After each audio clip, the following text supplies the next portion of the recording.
พี่น้องวันนี้วันที่12บรรยากาศขายางนะครับวันนี้มาอีกแล้วรอบหนึ่งนะครับผมเจ๊จอยเหมือนเดิมใช่ไหม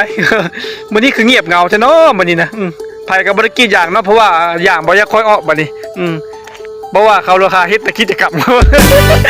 เฮ็ดกิจกรรมแล้วอย่างบริกีวันนี้มีจมอยู่ วันนี้นี่ผู้นี้ขยันที่สุดผู้นี้ขยันที่สุดมีปลื้มก็บอกว่าธนาคารเจ้าเก็บไว้ใส่ธนาคารเก็บไว้ละเมียเป็นบ่ อ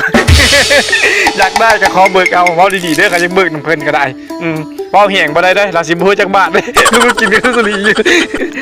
อันนี้คือบรรยากาศครับขายยางวันนี้วันที่12นะครับผมอัปเดตราคาเหมือนเดิมใช่ไหมครับผมเหมือนเดิมก็บอกโลละ 3,000 ใช่ไหม โอ้3,500โอ้ยมาขายพี่ด้วยความพนมได้พี่น้องเด้อกลุ่มยางพาราเอามาขายพี่โลละ3,500ครับผมโลละ10,000ก็ที่ได้ขายต่อไปบัดนี้ว้าวแห่งว่าเพลงพูดได้บัดนี้โลละ10,000มาซื้อเจ้าไป 10,000กีบคืออยู่ได้ เหมือนเดิม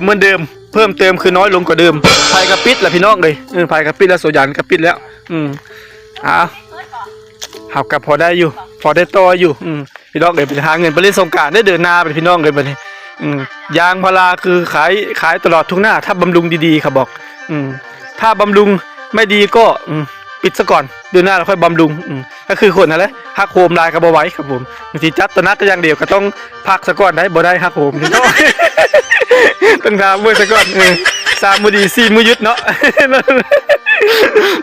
เรามาอย่าเอาความจริงมาบอกแม่เอา นี่ของสาวน้ำตาลนี่งามก็มู่ครับยังปึงปังคือเก่าแม่นบ่ต้องเบิ่งผู้กีดอ๋อเดี๋ยวต้องดูผู้กีดเนาะแรงดีไม่มีหยุดครับบอกแรงไม่มีสะดุดติด 3,000 เทอร์โบเขาบอกน้องน้ำตาลบอกว่าโอเคเลยเขาบอกเดี๋ยวมาบำรุงละลายเด้อพ่อใหญ่เด้อ มาเลยพี่น้องเลยวันนี้ก็จะได้ทำการ